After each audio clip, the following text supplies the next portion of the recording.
কবি পূর্ণেন্দু পত্রী লেখা সোনার মেলে।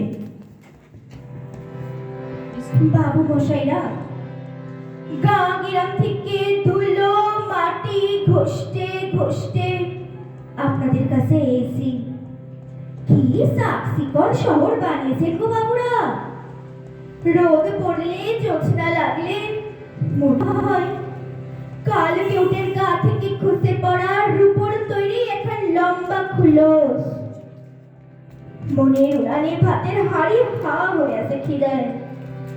চাল ডাল তরি তরকারি শাক পাতা কিছু নেই, কিন্তু জল ফুটছে টকবগিয়ে। বাবু মশাইরা, লোকে বলেছিল ভালুকের নাচ দেখালে আপনারা নাকি পয়সা দেন। যখন যেমন বললেন নেচে নেচে হদ্দ। পয়সা দিবেননি? লোকে বলেছিল ভানুমতির খেল দেখালে আপনারা নাকি সোনার মেডেল দেন।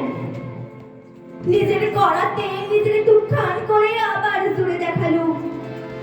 আকাশ থেকে সোনালী পাখির ডিম পেড়ে আপনাদের ভেজে খাওয়ালো গরম অমলেট। বাঁচা গাছে বানিয়ে দিল ফুলের ঘুঙুর। সোনার মেডেল দিবেননি?